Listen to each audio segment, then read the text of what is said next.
Boa noite, pessoal. Estamos aqui conectados com mais um Hall Podcast. No dia 21, sexta-feira, mais uma entrevista especial para vocês. Rapidamente aqui vou estar dando uma introdução, apresentando o nosso entrevistado à noite, que hoje é o pastor Dernival. Tem uma história grande aqui para contar para nós. Ele é músico autodidata, instrumentista, compositor, escritor. Tem várias coisas que o homem é prendado. Então hoje você vai conhecer um testemunho de vida aí edificante, poderoso. Eu creio que Deus vai falar muito com o coração de vocês. Então, sem muitas delongas, rapidinho nossa vinheta de abertura. Na sequência a gente volta com o nosso Hall Podcast.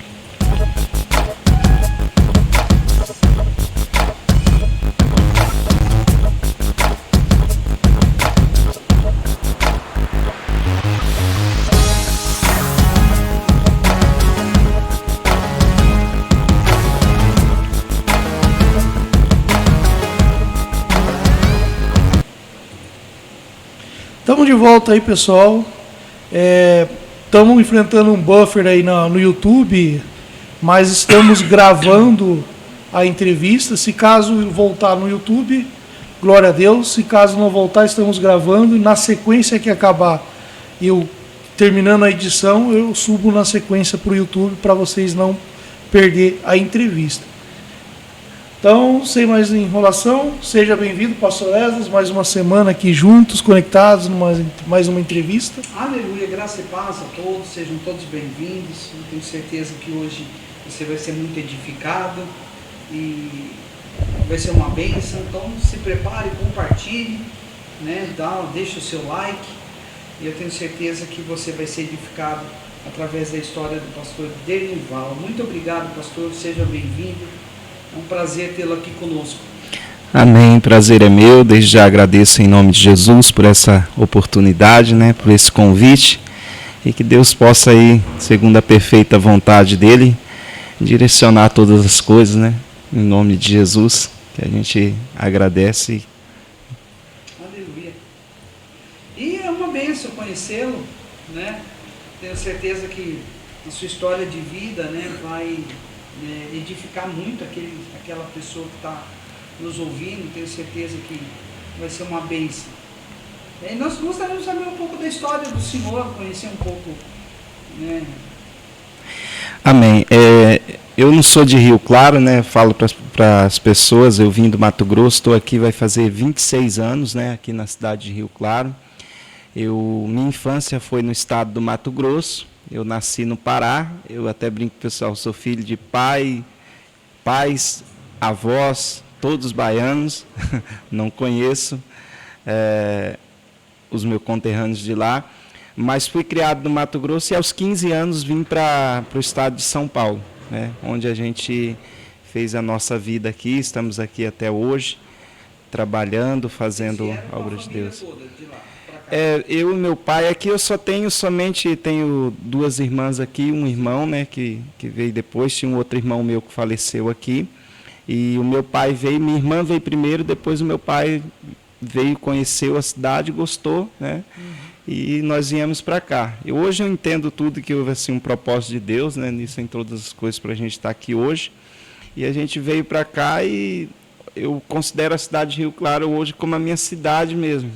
Cidade que eu aprendi a amar, cidade onde eu me casei aqui, tenho a minha esposa, eu me casei em 2007, tenho o meu filho nascido aqui, então hoje eu me sinto um rio-clarense, é assim que eu posso dizer. Hoje está tudo assim, eu tenho uma irmã no Mato Grosso, que ela pode estar nos assistindo lá depois, vai ser compartilhado, ela mora lá em Nova Mutum, no Mato Grosso. Nova Mutum? Nova Mutum. Essa era a cidade... Não, eu morava lá em outra cidade chamada Arenápolis. Arenápolis fica para frente de Cuiabá, da capital Cuiabá, uns 200 quilômetros para frente. E eu só conhecia ali a cidade que eu morava, que eu me criei, vamos dizer assim, até os 15 anos. Quando eu vim aqui para São Paulo, foi que eu fui conhecer mais assim, todas as coisas. Até então eu brinco com as pessoas que eu não conhecia. Eu não sabia o que era um cinema, não sabia o que era um shopping, não sabia o que era nada disso, porque a gente morava numa cidade muito pequena mesmo. E aqui que a gente veio conhecer. A cidade que eu morava era uma cidade muito forte na época no garimpo, no ouro garimpo, mas o meu pai trabalhava com agricultura, sempre trabalhou muito com a questão de agricultura, né? E quando a gente veio para cá, ele tocava uma lanchonete, né? O trabalho da gente aqui foi um tempo em lanchonete, e daí eu fui trabalhar na indústria, um emprego na área da indústria, né? Até iniciar o ministério pastoral, gravar o primeiro CD, exercer o chamado, né? Que é aquilo um chamado que Deus me deu ainda com 11 anos de idade, mas que no princípio eu não aceitei aquele chamado de Deus, né? É uma história assim, perdi minha mãe aos 9 anos de idade. 9 anos de idade. Perdi minha mãe aos 9 anos e, ao mesmo tempo, eu não fui uma criança de estar tanto tempo com ela, porque ela tinha problemas seríssimos do coração e ficava mais tempo hospitalizada. Então, assim, meu pai trabalhava muito para fora, na roça, como a gente fala lá, e ficava, às vezes, 15 dias, até um mês fora. Já chegou a trabalhar no outro estado, ficar até 6 meses. Então, quando eu perdi minha mãe, assim, eu fiquei assim com as minhas irmãs e a gente teve que trabalhar muito cedo. Aos 10 anos eu já vendia pão na rua, né, para a gente poder... Aos 10 anos vendia pão, aos 11 anos vendia sorvete na rua. E quando a gente veio para cá, aí as coisas começaram a melhorar. Não de início, vim para cá, ainda morei num barraco de lona. A gente fala a nossa história de ter morado num barraco, assim, em casa de lona. O conhecimento com Jesus foi cedo, através das minhas irmãs, né, que frequentavam a igreja ali após minha mãe morrer. Minha mãe também morreu crente no último ano de vida dela, mas assim, através das minhas irmãs foi que eu comecei a frequentar a igreja.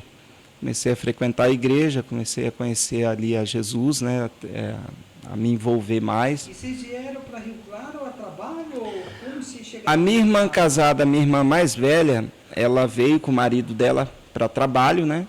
E aí ela já estava aqui há 1 ano. Aí o meu pai veio conhecer. Como estava muito difícil a vida lá, o meu pai veio para cá, gostou da cidade, falou, não, vou tentar a vida aqui. E o meu pai veio, ele até conta que ele chegou aqui trazendo toda a família, ficou com R$10 no bolso. E foi começar a vender hambúrguer, montar uma lanchonete, deu todo o trabalho, e aí a gente veio sem nada mesmo, como disse. Veio pela fé. E aí começamos a nossa vida aqui. Isso, a nossa vida, assim como eu disse, aos 11 anos eu ia na igreja, mas não praticava. Eu tinha aquela tristeza muito no coração, perder minha mãe, foi um baque muito forte. Eu cresci assim até os 15 anos, muito recluso, sem conhecer nada. Foi um impacto muito forte na minha vida. Mas quando eu tinha 11 anos de idade, eu conto sempre isso antes de falar do meu ministério, eu tinha 11 anos, eu tive um sonho. E nesse sonho eu via um círculo como uma aliança de fogo no céu. E no meu sonho eu tinha levantado e visto a porta da sala da minha casa como se tivesse fogo. Eu saio no sonho, abro a porta, olho para o céu e vejo aquele círculo de fogo e só ouço no meu coração a glória de Deus. E aquilo eu guardei. Contei para um professor meu de história na escola, que era o pastor da igreja das minhas irmãs, e ele foi a primeira pessoa, né, pastor Silas, hoje pastor de uma igreja ali em Cuiabá, e ele foi a primeira pessoa que falou para mim, Deus tem algo, vai fazer algo na sua vida, né? Ele foi a primeira pessoa assim a me evangelizar, vamos dizer assim, e eu guardei aquela palavra no coração, né, e fiquei com aquilo, mas não dei prosseguimento. Foi só aos 22 anos de idade, já aqui em Rio Claro, que eu fui dar ouvidos ao chamado de Deus, desci as águas do batismo, né? E fui dar início ao ministério. Desde novo, sempre fui apaixonado pela música, mas só com 19 anos, 18 para 19 anos, foi que eu fui ter a oportunidade de ter o primeiro violão. Então a gente assim passou uma infância muito difícil, mesmo quando veio para cá, uma dificuldade assim financeira muito grande. Eu tive ali aquele primeiro violão, fui cantor as pessoas, às vezes a gente fala assim, foi mesmo, né? Fui cantor de cover de banda de rock, né? De muitas pessoas assim, fiz cover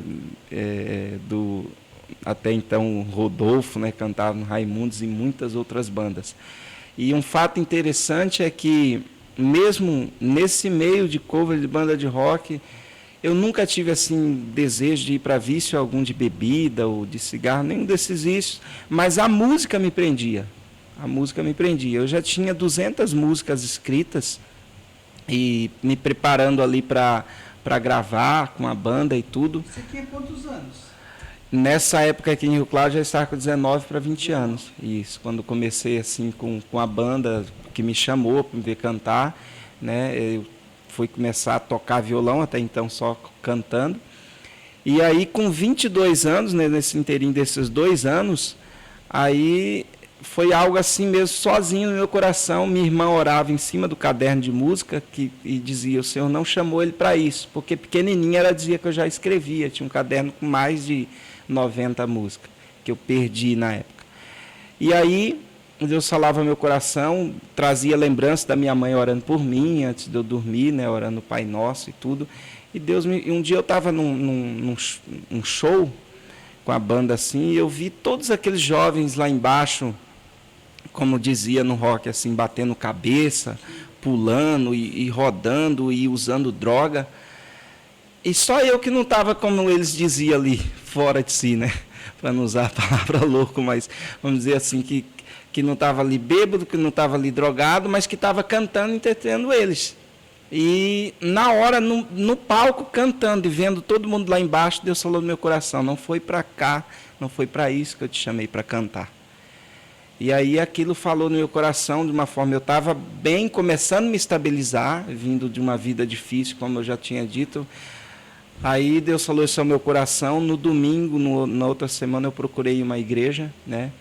E aí eu abri mão de todos os CDs que eu tinha, tudo aquilo da música, e fui, como diz assim, de cabeça no Evangelho, fui batizado e abri mão de tudo aquilo ali que eu tinha, das músicas, joguei aquele caderno de música fora, que a gente já estava enviando até para algumas bandas e tudo, e comecei a minha caminhada com Cristo no ano de 2003. Fui batizado em novembro, 15 de novembro de 2003, aqui em Rio Claro.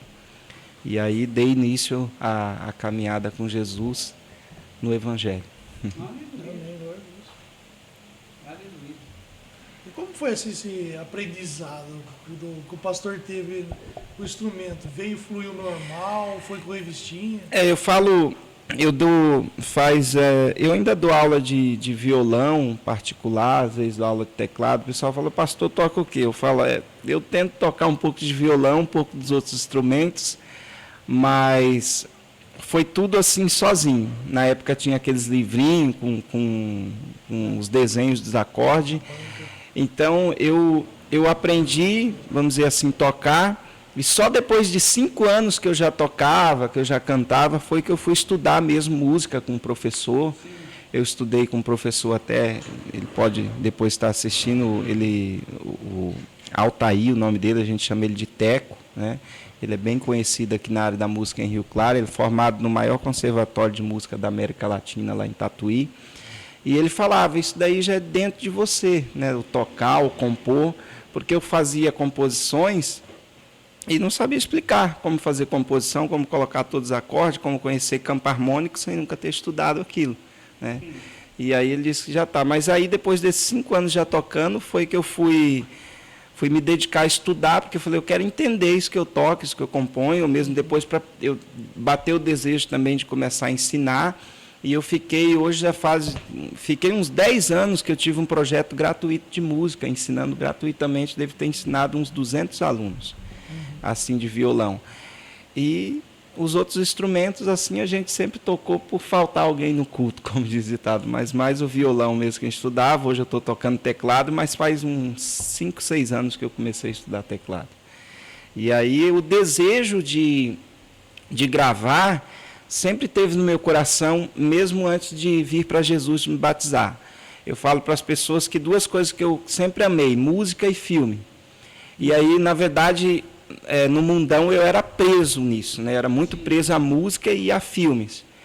E escrevia, né? Sempre fui assim, sempre gostei de escrever, redação na escola, escrever questões de filme. E até eu estava escrevendo, na época eu lembro, a gente praticava artes marciais numa academia aqui no Rio Claro, eu estava escrevendo um roteiro, a gente falou: vamos fazer um filminho, uma coisa assim, e na época aquilo ali não deu certo. Foi como se fosse um turbilhão, assim, uma bomba explodisse e Cristo me tirasse de todo o meio que eu estava. né? Mas aí, quando eu vim para a igreja, eu sempre fiquei com aquilo no coração. O Senhor falou que um dia vai me dar um ministério, assim, a glória de Deus, mas não entendi o que é isso. Esse primeiro pastor, até então, vim para cá, não tinha WhatsApp, não tinha redes sociais como a gente tem hoje. A gente perdeu todo aquele contato. E aí que eu voltei a ter, né, depois desse tempo todo que eu fui ter esse contato com esse pastor novamente, fui para lá, viajei, estive pregando lá, pastor Silas em Cuiabá. Mas aqui eu fui batizado na igreja do Evangelho Quadrangular e fiquei servindo ali 7 anos e com aquilo no coração, né, até iniciar o ministério e tudo. Gravei o meu primeiro CD, DVD aqui no Teatro Centro Cultural de Rio Claro, antes mesmo de iniciar o ministério pastoral, em 2008. Foi que eu gravei 11 louvores inéditos que Deus deu. Eu ministrava com uma banda chamada Tribo de Judá. E com essa banda a gente viajou no interior de São Paulo, ministrando em alguma cidade, abrimos... eu falo culto ou show, como a pessoa queira falar, de bandas, algumas bandas conhecidas, alguns cantores conhecidos. Tive a oportunidade de ministrar na Expo Cristã, né, em 2009 também, ali, e tinha vários cantores conhecidos, a gente fala só a gente pequenininho ali, mas fazendo a obra de Deus, né? E aí, e aquele chamado sempre no coração. E Deus falando ao coração, mas de cara não é o que eu já pensava, o que eu queria. Eu falei, Senhor, mas fundar um ministério estava bem. Para mim era mais fácil só cantar, né? Só cantar talvez estaria o mais tranquilo. Já estava com CD, falei, ministrar de lugar em lugar é mais fácil do que estar cuidando de um povo, né? Hoje eu entendo bem isso depois de fazer 13 anos de ministério pastoral. E aí, depois desse tempo, eu cheguei para o pastor onde eu servia ali no ministério, chamei ele para uma conversa, toda a liderança, eu falei, tem esse chamado e eu preciso dar início nisso daí, porque Deus tem falado ao meu coração. E a gente orou, já vinha orando por 2 anos, né? Não era o mesmo ministério, porque não por causa da igreja, como não houve nenhuma divisão nenhuma, mas a visão que eu tinha para ministério era algo pessoal que Deus tinha ao meu coração. E eu penso muito nessa questão de visão. Eu falei, se eu estou num lugar, eu tenho que seguir aquilo que está de acordo ali com a palavra de Deus. Não havia nada errado com a igreja, onde eu estava no sentido ministerial, mas eu tinha aquele chamado diferente para a minha vida, para aquele ministério que era a glória de Deus. E estudando Ezequiel, né, capítulo 1, versículo 27 e 28, que fala sobre a glória de Deus, Deus me deu um louvor, que foi tema do meu primeiro CD, que chama-se A Glória de Deus. E aí, Deus me deu esse louvor, mas eu sempre meio que rejeitava o chamado de pastorear. Um dia eu estava na igreja, isso acredito que no ano de 2005 para 2006, e foi um cantor cantar na igreja que eu congregava, e Deus trouxe uma revelação através da vida dele, né? E falou, Deus já te falou várias vezes, por pessoas, por sonhos, por tudo, você sabe como é. E ele chamou o pastor e falou, Deus está trazendo para separar ele como pastor, Deus tem um ministério para a vida dele, algo especial, e o pastor até assim estranhou, porque eu não queria ser pastor nem na igreja lá em cima, mas eu sempre dizia, Deus tem algo para a minha vida, eu não sei quando, fiquei servindo 7 anos. E até então que o pastor falou, não, tudo que Deus tem para a sua vida, né, orou, abençoou, né, vai, e a gente deu início em 2009, a Igreja Ministério A Glória de Deus, onde a gente segue pastoreando aqui em Rio Claro, lá no Jardim Novo 2. Amém. Vai para 13 anos. E aí eu estou vendo aqui que a sua formação ela é na área de marketing, em 2002. Você fez bacharel em teologia e hoje você é 100% integral para a obra ou ainda exerce alguma atividade? Alguma coisa? A minha formação em 2002 no marketing foi uma oportunidade que surgiu, né? Eu terminei o ensino médio e, como eu estava dizendo, eu sempre gostei da música e de cinema. Eu estava pensando até em ingressar numa carreira de arte cênica, como escritor, diretor, essa questão, mas isso era muito difícil no Brasil, principalmente em 2002, para alguém com pouco recurso. Não impossível, porque hoje eu entendo, né, hoje como palestrante, eu entendo que tudo aquilo que a gente se dispõe a fazer e se esforçar, a gente vai conseguir, mas eu entendo como pastor que não era o propósito de Deus para mim. Mas aí surgiu uma oportunidade, eles escolheram os alunos na escola por notas ali que tinham terminado para fazer um curso pelo Senac. Foi um dos primeiros cursos de marketing que teve no Brasil, de técnico em marketing, que naquela época era um tecnólogo hoje da faculdade que se tem. E eu fui e ingressei, falei, eu sempre gostei, falei, a área de marketing, fui conhecer um pouco, entender, falei, algo que vai me ajudar um pouco, e fiz essa formação em marketing. Mas aí logo depois que eu me formo em marketing, eu estava trabalhando numa empresa e tudo, não na área de marketing direto, em produção, mas eu fui batizado. Aí eu me converto, sou batizado, e tem muitos confrontos na área do marketing, principalmente naquela época, que tinha mais publicidade e propaganda. E a gente, como cristão, para trabalhar com marketing, não que sejam todos, o marketing é usado em várias áreas, né? Marketing é ação de mercado. Mas eu tive a oportunidade até numa empresa que eu estava, mas aquela questão, você precisa mentir para algumas coisas. E quando me falaram isso, eu tive um confronto muito grande na área de marketing, eu abri mão do marketing, de certa forma. E aí, como eu sempre gostei de escrever, eu fiquei me dedicando na música. Eu falei, eu quero gravar um CD, não sei quando. Fiquei uns 5 anos batalhando pelo aquilo. Quando eu investi na gravação do primeiro CD em 2008, foi todos os recursos que eu tinha. Então eu abri mão de todas as outras coisas na minha vida para poder gravar, mesmo antes de ser pastor, né? E aí, na igreja, eu fui cursando seminários, fazendo todo seminário, toda oportunidade que tinha, curso que se tinha, estudando música, eu fiquei esse tempo de 5 para 7 anos estudando. E em 2008 surgiu a oportunidade de estudar teologia, mas não foi nem por causa de pensando em pregar e ser pastor, foi por gostar de escrever.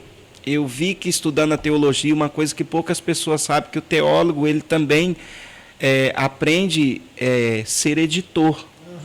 E aí as pessoas pensam às vezes que o teólogo é só o pastor, é um padre. O teólogo, na verdade, ele vai estudar edição, ele vai estudar antropologia, ele vai estudar psicologia, ele vai estudar muitas outras áreas. E eu sempre amei escrever. Aí eu falei, como que eu vou... Era tão caro publicar um livro de edição, então fui estudar teologia para não escrever qualquer coisa. Porque escrever um livro que não é cristão, ao meu entendimento, ele é fácil. Escrever ficção, vamos dizer assim. Ficção é fácil escrever. História é fácil escrever, ao meu entendimento, de repente tem um dom. Mas escrever um livro onde você vai falar, trazer pensamentos bíblicos, eu fiquei com aquele temor. Eu falei, Senhor, eu nunca quero trazer uma heresia através de um livro. Aí eu fui me dedicar a estudar teologia, gostei muito, né? E aquilo ali me ajudou, me ajuda até no dia de hoje. Aí eu me formei bacharel em teologia, estudei de 2008 até 2011 lá em Araras. Foi uma faculdade que foi instalada em Araras, Uniaselv, mas que ela tem polo hoje no Brasil todo, né? E eu me formei em teologia, mas com esse vínculo de me dedicar na escrita dos livros. Não foi por esse pensamento de pregar, até porque eu entendo que a pregação é um dom, né? O ensino ele é diferente. Às vezes do seminário, estudo, ensino nos lugares, e o ensino é diferente da pregação. Mas hoje a gente acaba usando tanto marketing, né, no sentido de divulgação, que a gente está fazendo aqui é um marketing, né? Sim. Aí hoje eu entendo essas duas áreas de forma ampla, né? Não trabalho numa empresa, já prestei muito serviço de marketing, né? Mas hoje eu não trabalho numa empresa de marketing. Hoje eu trabalho mesmo, eu tenho 12 livros publicados na Amazon, tenho 5 livros escritos na linha de teologia, usado em seminário, já dei seminário para umas 3 igrejas, assim, além do nosso ministério, para as pessoas de lá, e além das músicas assim que a gente tem gravado, escrita, hoje eu tenho me dedicado mesmo nessa questão da escrita, dos livros ali, da música, e eu trabalhei um tempo, sim, como editor, até então precisava, né? Eu montei o escritório na igreja mesmo usando o computador, tanto eu podia trabalhar no escritório em casa. Eu falei, não, vou ficar com a igreja aberta. Falei para minha esposa, quero ficar com a igreja aberta o dia inteiro, depois de 10 anos já com a igreja. E aí começamos, já estamos aí com 2, 3 anos, um pouquinho até mais, com a igreja aberta todos os dias, só não quando eu tenho compromisso em algum outro lugar. E aí eu fico ali no escritório, eu estou escrevendo, eu estou produzindo algum conteúdo digital também, que eu faço a produção de conteúdo digital. Tem um site que é dernivalsilva.com, eu posto estudos de teologia, mensagens dos livros, vídeos de estudos teológicos, louvores.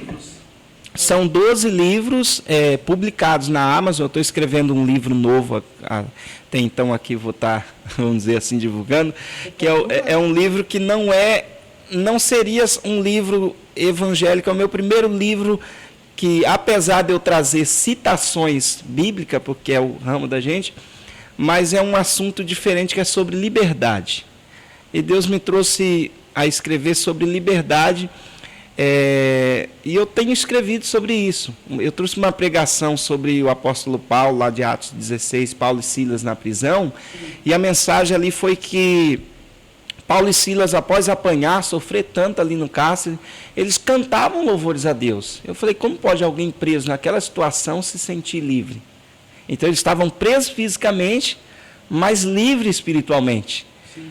E aí eu comecei a estudar essa questão de liberdade, o mundo que a gente vive hoje, a época que a gente está hoje, as questões filosóficas, políticas, todas essas coisas que está hoje, a gente começa a pensar, a gente tem mesmo liberdade de expressão? O que é liberdade? Né? Foi aí que eu comecei, então estou escrevendo um livro assim. Até uma pessoa hoje me fez uma pergunta, um pastor, na verdade, esteve lá no escritório e falando sobre esse tema. Eu falei, mas na verdade eu estudo todos os dias a Bíblia, a teologia, todos os dias a música, mas eu nunca forcei para escrever nada.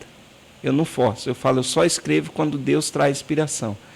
Eu nunca forcei para escrever um louvor. Hoje eu acredito que já quase umas 500 músicas, assim, Deus já me deu a graça de compor. Mas nunca foi forçado. Às vezes tem pastor que fala, você fica ali, tu fala, não, e sempre foi inspirado. Acaba tocando no ministério local? A gente toca no ministério local. O primeiro CD até tocava na rádio, né, e tudo. Hoje esse trabalho de rádio está mais difícil assim, o custo é alto para quem, vamos dizer assim, começa e não tem o sucesso, como se diz no mundo, que eu falo que o sucesso é relativo, né? O sucesso não é pelo que presta, o sucesso é pelo que está dando audiência. Sim. Eu falo no marketing. Então o sucesso é relativo, não é porque uma música é boa ou ruim. E aí que hoje ficaria mais fácil até para gravar, né? Porque o senhor deve ter gravado o primeiro CD, pagou caro, né? Em 2008 eu gravei um CD e um DVD, que hoje está no nosso canal no YouTube. Fiz com 3 câmeras. Na época me chamaram de louco na igreja. Você tá louco, você vai gravar com uma banda que aprendeu com vocês no começo. Mas foi uma experiência muito boa, porque abriu as portas para a vida da gente, para ministrar. E em 2016 eu gravei e lancei o primeiro CD em estúdio com mais 12 músicas inéditas. Esse eu já gravei em estúdio, um CD que hoje está em todas as plataformas digitais, está no Spotify, qual é o nome do Amazon. Se procurar Dernival Silva Dernival Silva no Google, vai achar todos os meus canais. E o CD é O Meu Amado, mas o Meu Amado está em todas as plataformas digitais.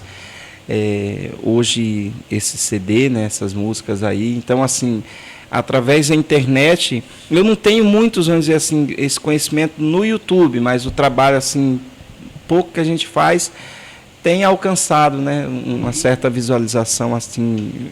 Por semana, eu tenho dito na igreja, assim, a gente tem tido em torno de umas 1000 visualizações em torno geral nos canais ali que a gente tem. E com o site. Então, hoje eu faço mais o trabalho de internet. Eu recebi um convite de um empresário de São Paulo, esse início de ano, para divulgar uma música minha. Mas ele queria fazer um trabalho que o valor ia ficar muito alto para a gente. Sim. Ele falou que colocaria a música aí no Brasil todo, né? Mas Deus ali não permitiu no momento. A gente continua mesmo tocando no ministério local, né, e divulgando através das plataformas digitais. Hoje, assim, eu que mexo nessa parte, hoje você pode fazer isso sozinho. Eu tenho uma plataforma que você paga, acho que a última vez que eu fiz, R$8, e ela te dá o retorno de 1000 visualizações. Isso no YouTube. No YouTube. Então, vamos supor, você investir uns R$100 a R$200, você tem uma visualização gigante. Expressiva, Tem também Spotify. O Spotify você tem um programa agora que depois eu lembro o nome e te passo. Você sobe todos os seus materiais lá nele e ele disponibiliza no Spotify. Hoje o Spotify é gigante. Então, vamos supor, você cria lá, você tendo os seus áudios lá, você cria uma playlist sua e aí você compartilha a sua playlist com o seu material para todo mundo. E quanto mais a sua playlist for compartilhada, mais o seu material cresce no Spotify e você começa... Eu tenho lá no Spotify, tenho postado por mim, tem também. O YouTube criou um canal meu, né? Eles criam aqueles canal que eles mesmos, não sei como que chama, eles mesmos criam por causa da gravadora que lançou meu CD. Então essas músicas estão nessas gravadoras locais, não foi nem eu que coloquei em tudo, eu só coloquei no YouTube, no Spotify. Tem um que eu consegui colocar, mas os outros foi colocado por eles. E eu, assim, como pastor, fiquei meio que perdido. Mas eu tenho, assim, as coisas dos direitos lá e tudo, vamos supor, quando render alguma coisinha. E eu coloquei mesmo tem o SoundCloud, né? Também, acaba tendo bastante visualização ali no SoundCloud. Na pandemia, né? O senhor não teve dificuldade com as músicas, né? Sim. Os direitos autorais o senhor tem, então a igreja já conhece as canções, então para o senhor já foi muito mais Bem fácil. Que o Facebook, às vezes eu brinco com os irmãos da igreja, eles barram até eu, né? Coloco lá uma música minha de fundo e vem ali o embargo, tem que colocar lá que eu sou o Denival Silva, o autor daquela música, e mando para eles, aí eles liberam. Eles têm tudo isso, mas o que eu falo hoje...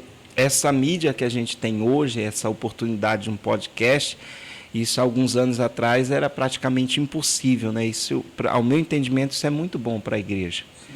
Porque a gente pode, eu dou videoaula pelo YouTube, pelo Facebook, tem um canal Denival Silva no YouTube, Denival Silva no Facebook, tem a página da igreja que a gente tem lá, acho que quase 1000 pessoas inscritas lá na página da igreja separada. E a gente tem essa oportunidade de passar, que nem eu falo, minha irmã no Mato Grosso nos assiste, pastores, não tem um pastor conhecido da gente na África, pessoas de outros lugares acabam, eu estava falando, pela Amazon, por exemplo, uma coisa como isso, era tão difícil a gente ser escritor. A editora te chamar para publicar um livro, isso era muito difícil, tinha que ser alguém de muito conhecimento. E através da Amazon, não, eu assinei um contrato com eles agora. A Amazon criou algo chamado, talvez vocês já conheçam, KDP, né? E eu falo que é como se fosse, fazendo uma propaganda aqui, a Netflix dos livros. Então a pessoa hoje paga R$19 na Amazon, eu não preciso só vender o meu livro. Quem é assinante lá do Amazon Prime, por exemplo, a pessoa que paga, ele pode ler qualquer livro que ele quer, inclusive os meus, que ficam lá disponíveis. Eu ganho por página lida. Vamos supor, a pessoa vai lá ler uma página, ganha-se royalties, né? E divulga, que eu falo, o mais importante para a gente, que é um pastor, uma pessoa assim, desconhecido pela grande mídia, vamos dizer assim, é a divulgação. Sim. E a alegria que dá para a gente por ver pessoas ali, né, tendo o livro da gente, porque os meus livros, para vocês terem noção, eu e a minha esposa trabalha de forma artesanal. Eu comprei uma guilhotina, uma prensa, e nós imprimíamos e fazíamos esses livros. Então eu ia na igreja, eu levava tudo que a gente mesmo fazia, essa impressão, as coisas. Já fiz até para alguns pastores, depois editei, depois eu parei, não dava mais tudo assim, aí apareceu a Amazon, hoje fica mais fácil lá para a gente publicar. Só que de forma e-book, né, na Amazon. Eles fazem o impresso também, mas é um outro processo. Ele faz toda a correção? Não. Aí tem que ter o editor. Aí que entra, no caso, o meu trabalho. Eu mesmo faço o trabalho de edição. Hoje o senhor é editor? Eu sou editor de livros também. Aí eu não trabalho, falo para os outros editando. Já editei livro para alguns pastores, pastor de fora, pastores daqui. Eu tenho um pastor agora aqui de Rio Claro, né? Ele, pastor Francisco Paixão, né? Até divulgar o trabalho dele, eu editei um livro dele e foi colocado na Amazon lá, a biografia da vida dele. E ele de uma igreja batista também, aqui, Batista Nacional. E foi colocado lá, e ontem ele teve comigo lá no escritório, na igreja, que já uma editora lá se interessou, e como já está tudo editado, é mais fácil para eles. Então, para subir um livro na Amazon, eles não fazem esse trabalho, já tem que estar tudo diagramado, tudo pronto, né? Então tem que passar para um editor. E aí subir é a parte mais burocrática. Depois que está lá, e é com eles, aí eles fazem. A gente tem que ir divulgando, mas eles fazem todo esse trabalho, né, de e-book, divulgação, de venda. Vende-se no mundo todo. Se alguém... Tem pessoas, esse dia eu estava falando na igreja, foi uma surpresa, eu vi uma pessoa lendo o meu livro lá na Nova Zelândia. Eu falei, nossa, que interessante, né? Eu falei, você abre lá, você vê uma pessoa já... O gratificante que eu penso da internet é isso. A gente, às vezes, não é conhecido perto. E, às vezes, eu já recebi mensagem uma vez, um jovem, nos Estados Unidos, em Nova York, e brasileiro, e, pastor, eu ouvi o louvor seu aqui, o meu primeiro louvor, que chama Glória de Deus, e eu ia me suicidar, ele disse. E eu ouvia, e esse louvor me trouxe alegria. Então, para mim, essas coisas não têm preço. E a música ir para outro lugar. Então, a mídia digital, eu falo para as pessoas hoje, entendendo no ponto de marketing também, a mídia digital é uma ferramenta muito importante para a igreja.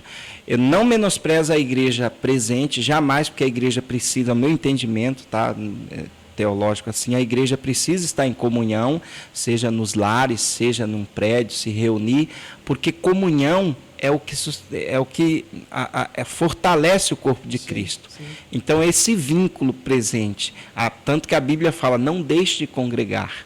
Então, assim, só que essa facilidade da mídia ajuda muito, porque uma pessoa te assiste longe, uma pessoa vê uma mensagem, uma pessoa tem oportunidade de te assistir depois. Então, isso facilitou, vamos dizer assim, para quem tem um poder aquisitivo menor. Sim. Das igrejas menores, eu penso muito assim, porque até então era só na televisão, né? Onde é tudo muito caro. Hoje, até a televisão, eles vão colocar lá quem está em destaque nas mídias sociais, né, na internet. A pena é que o que eu falo para as pessoas, eu não me considero um músico, a pessoa fala, você é um músico, enfim, sou um músico, um escritor, mas a pena é que o sucesso hoje não demanda de conteúdo ser bom ou ruim, demanda de que as pessoas estão aceitando. Então a gente, ao mesmo tempo, vê também que as pessoas... Né, com perdão da palavra, as pessoas consomem muita porcaria. Sim. Então aí a gente vê o nível de mentalidade que está no mundo. Até mesmo dentro da igreja, né? Dentro da igreja também. Músicas, né? Passamos, eu aí que sou da velha guarda cristã, então a gente vê que até as letras mudaram muito. Mudou. Tivemos aí tempos de letras, né? Falava sobre evangelismo, falava sobre vida de Deus, fluir de Deus, mas também tivemos músicas nesse tempo aí de 20 anos que era o ego do homem, o próprio homem como figura principal, né? Então hoje é o que o senhor falou, às vezes falta mesmo belas letras, né? Falta isso que o senhor está falando, pastor Êxodo. Eu até falo para as pessoas assim, eu não me considero um pastor questionador. Eu apenas ensino, principalmente quando eu ensino assim de discussões teológicas, eu só costumo ensinar mesmo lá na igreja, para o povo que eu dirijo. Eu nunca fui numa igreja assim para... Mesmo pelo fato que cada pastor traz uma visão para a igreja. Né? Mas isso é uma verdade que assim, eu tinha 200 músicas escritas. E eu nunca usei nenhuma das melodias das 200 músicas para colocar uma música minha. Um louvor meu que hoje eu tenho. Porque eu entendo que assim, os louvores foram dados pelo Espírito Santo. Então, como músico hoje, eu penso que a gente não precisaria, mas as pessoas usam, às vezes, outras melodias, e acabou saindo, então, vários tipos... Eu nem questiono ritmos musicais, acho que cada um tem... Mas a questão da letra, eu falo para as pessoas me perguntam muito teologicamente, na Bíblia não está escrito proibido ouvir uma música? Eu falei, não, realmente não está escrito explicitamente na Bíblia. A Bíblia tem muita coisa que não está escrito explicitamente. Por exemplo, lá não está escrito proibido fumar. Mas a gente sabe o dano que o cigarro prejudica, o vício, as coisas, para onde vai. Eu falei, a música é da mesma forma. Só que o problema da música está na letra. Você não vai ficar só no o que ela passa. querer, você vai depois querer cantar. O problema é esse, da música, maior da música, eu falo como quem foi, vamos dizer assim, viciado em música e filme, o problema está no conteúdo. Só que o som é o que te prende. Que a música ela está dividida nesses 3 pilares. A melodia, a harmonia, né, e o ritmo. E esse ritmo, ele te prende. Às vezes a música, a letra não está falando nada com nada, mas a pessoa se prende pelo ritmo. Então, assim, hoje a dificuldade está aí. Hoje no mundo, né, as músicas mais né, tiveram destaque, né, aquela caneta azul, Sim. que gruda na cabeça. É muita São coisa. músicas que não têm letra, não tem conteúdo. É que hoje a gente vive uma geração fast food, então pode ver o que mais faz sucesso no YouTube é vídeo rápido. Eu vou falar por mim, gente. Eu, como um cantor cantando no mundo antes, quando Jesus me chamou para vir para a igreja batizar aos 22 anos, estava surgindo uma oportunidade. Era a época da MTV, na TV, uma banda conhecida, a gente estava gravando uma fita cassete. E aí eu até falo para as pessoas assim, no testemunho, foi a época que o diabo começou